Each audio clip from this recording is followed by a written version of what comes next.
Music is a very powerful thing. It can invoke a wide variety of emotions and moods. Particular songs we may have heard might invoke memories of when we first heard them. However, there is some music that can actually serve as a cultural shorthand. Not even full songs are necessary. Just a few notes can provide a very specific cultural reference. Learn more about representative riffs, what they are, and how they came to be on this episode of Everything Everywhere Daily.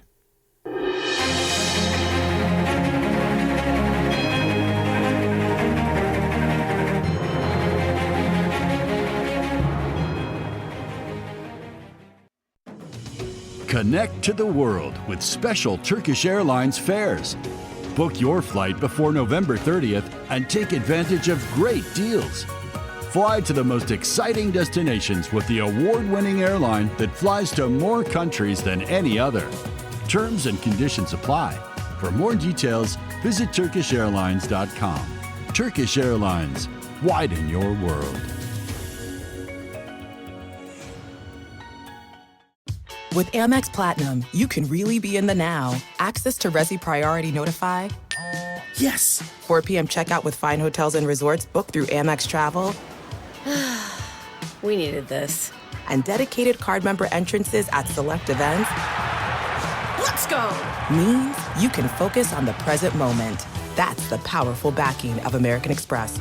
Terms apply. Learn more at americanexpress.com/withAmex. Card member entrance access not limited to Amex Platinum Card. This episode is going to be different. This isn't a topic that you can really find much written about. I had to cobble much of this together personally, and what I'll be covering in this episode is by no means comprehensive. The entire episode rests from a minor obsession that I developed about 20 years ago. And it all stemmed from a very common series of notes that I'm sure you're all familiar with. It's so short that you can't even call it a song. It would be better classified as a riff. Yet, it's appeared in many popular songs, movies, and video games. Here are the 9 notes. These notes have become widely used in music to denote Asia generally, or sometimes China or Japan specifically. It appeared in the 1980 song Turning Japanese by the Vapors. It appeared in the 1974 Carl Douglas hit Kung Fu Fighting. Variations of it can be found in the 1983 David Bowie song Little China Girl, as well as in the theme song to the Teenage Mutant Ninja Turtles. On television, it's appeared in Looney Tunes and Pink Panther cartoons, as well as The Simpsons. In movies, it was in Breakfast at Tiffany's, accompanying the rather embarrassing portrayal of Mr. Uninoshi played by Mickey Rooney. It was also used in Kill Bill Volume 1 and Team America World Police. It was used in Street Fighter II and Mortal Kombat video games. And it's been used in countless commercials. I'm pretty sure that all of you thought the same thing when I played those notes. The thing that obsessed me was, why was this the music used to denote Asia? And where did this music come from? This was, at least at the time, a very difficult thing to research. How does one do a search on 9 musical notes? As I said, it was a minor obsession, but I always kind of wondered about it for years. Well, thankfully, I wasn't the only person who was wondering the same thing. About 10 years ago, I came across a story that was published on National Public Radio that answered all my questions. Those notes have a name, and it's known as the Oriental Riff. It does not come from any Asian music. It is 100% an invention of Western music. The reason why we associate it with Asia, and why it was used for that purpose, is because the riff's melodic structure is based on the pentatonic scale, which is prevalent in many traditional Asian music systems. The pentatonic scale is a 5-note musical scale commonly found in traditional music from various cultures, including East Asian, African, and Celtic traditions. Unlike the heptatonic 7-note scale prevalent in Western music, the pentatonic scale emits semitones, creating a simpler, more open sound that avoids dissonance. During the vaudeville era, the riff began to appear in performances featuring Asian-themed acts. It was often played on instruments like a piano or a gong to introduce Chinese or Japanese characters, usually portrayed as caricatures or stereotypes. It reached its peak in about the 1970s and 80s, and it really isn't used that much anymore unless it's satire. A team of NPR reporters stationed in Beijing went out on the street and asked regular Chinese people if they recognized the tune. No one had heard of it, and to them, it sounded like Western music, not Chinese music. Sort of how there are YouTube videos that serve Panda Express to people from China, and they do not recognize it as Chinese food. However, learning about the origins of the Oriental riff wasn't the end of the story. I began seeking out other very short musical riffs that were used as cultural shorthands. Here's another that you are probably very familiar with.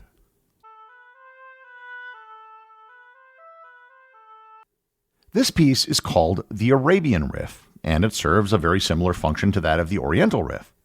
It's a type of shorthand for references to Arabia and or North Africa. The origin of this, however, may actually come from the region. There is no conclusive proof as to its origin, but many musical historians think it stems from an Algerian folk song known as Kradouja. When France colonized Algeria, the music may have found its way into French music. There is a French song from 1719 that uses the first several notes. Its modern origins can be traced to the 1893 Chicago World's Fair. There was an exhibition called A Street in Cairo, which had camels and snake charmers. There it was used in a song titled The Streets of Cairo or The Poor Little Country Maid. The riff typically employs the Phrygian dominant scale, which is a scale that has a distinctively Eastern sound to Western ears. It gained widespread popularity in Hollywood and vaudeville during the early 20th century, appearing in many films, cartoons, and performances depicting deserts, camels, or belly dancers. Unlike the Oriental riff, the Arabian riff has been used many more times in modern music, including up to the present day. So these musical stereotypes developed over the years to a point where they really have no other purpose other than to represent those regions. They've become so ingrained that you instantly think about it when you hear it. But are there more? Yes. Many of the musical riffs, and again, we're only talking a few notes here, not full songs, can be used to identify a country, but they're usually parts of a longer song. In fact, a few identifying notes are so popular that many people never even heard the rest of the original song. For example, what country does this remind you of?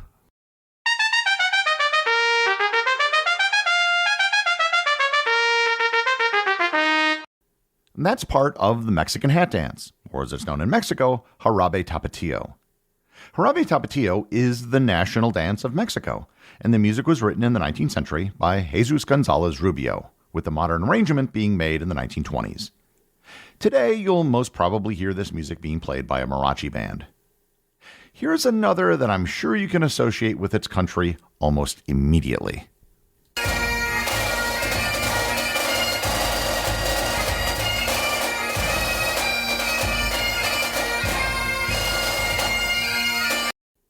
To be fair, the bagpipes are a big part of what makes these notes recognizable.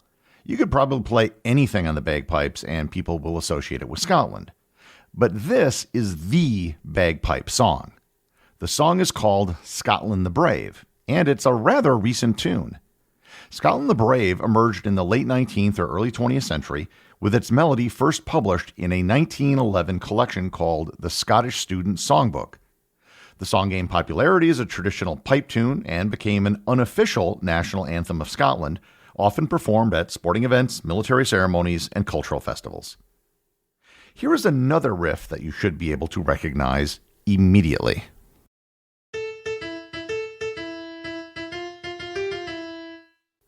The name of this tune, which you might remember from The Godfather Part 2, is Tarantella Napolitana. Tarantella Napolitana is an Italian folk dance and musical piece originating in Naples, and it's often associated with southern Italian culture. Its history traces back to the 17th century, rooted in the belief that dancing the tarantella could cure the bite of the tarantula spider, hence the name Tarantella. It was thought to expel the venom through frenetic movement. Over time, the dance evolved into a celebration of courtship and joy, characterized by its fast tempo and 6/8 rhythm. The riff was also used as the basis for the 1950 song Lucky, Lucky, Lucky Me, performed by Evelyn Knight and the Ray Charles Band. Here is another European country that you can probably recognize immediately.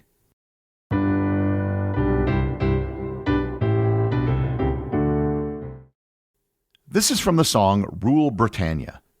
Rule Britannia was first written as a poem in 1740 and then set to music by the composer Thomas Arne the same year. Written during a period of growing British naval power, the song celebrates British maritime dominance and liberty encapsulated in the famous refrain, Rule Britannia. Britannia rule the waves. Initially a theatrical piece, it quickly gained popularity as a nationalistic hymn, especially during the Napoleonic Wars and the height of the British Empire. Believe it or not, it actually hit number 10 on the UK singles charts in 2020. There are, of course, some riffs that were designed to be representative of their countries. These would be national anthems. The truth is, most national anthems are quite poor and forgettable. However, there are a few good ones out there, or if not good, at least they're instantly recognizable. For example, this one.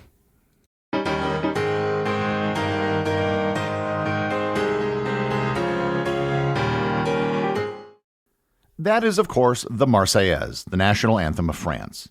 It was composed in 1792 by Claude-Joseph Roger de Lille, an army officer during the French Revolution. It was written to inspire troops defending the revolutionary cause against foreign monarchies. The song earned its name when it was adopted by volunteer soldiers from Marseille who sang it as they marched to Paris. If you remember my episode on the 1812 Overture, those opening bars are a musical reference to France that are used in the composition. I can remember a group of Frenchmen drinking heavily one night in Uluru in Central Australia, and they were all singing the Marseillaise, to which I have to commend them for having a national anthem that you can at least sing while drinking. Speaking of which,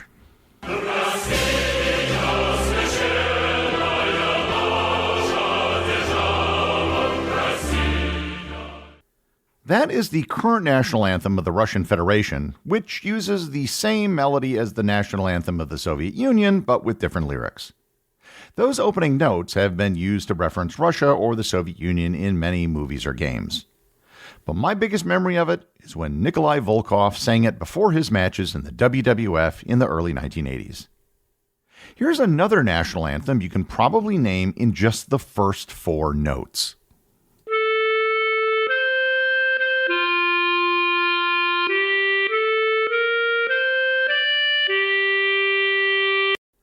I gotta say, Canada has a pretty good national anthem as national anthems go. The song, O Canada, was originally commissioned in 1880 for the Saint Jean-Baptiste Day celebrations in Quebec.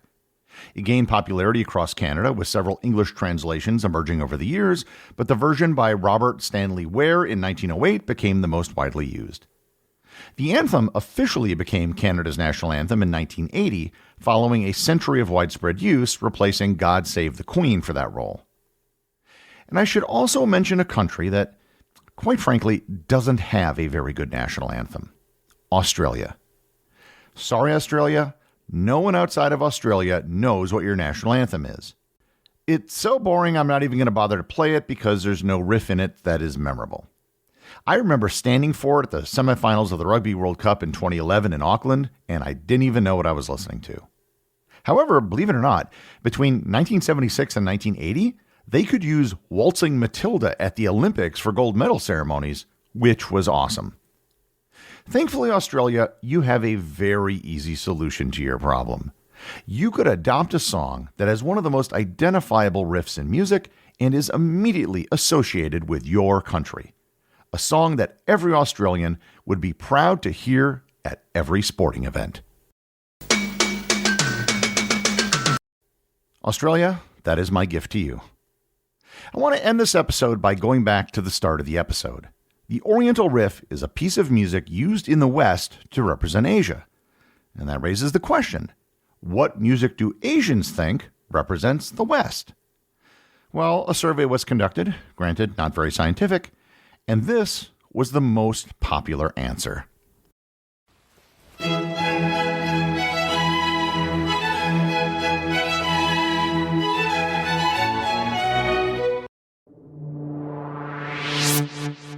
The executive producer of Everything Everywhere Daily is Charles Daniel. The associate producers are Benji Long and Cameron Kieffer.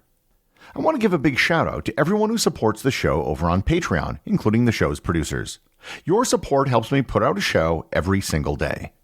And also, Patreon is currently the only place where Everything Everywhere daily merchandise is available to the top tier of supporters. If you'd like to talk to other listeners of the show and members of the Completionist Club, you can join the Everything Everywhere Daily Facebook group or Discord server. Links to everything are in the show notes.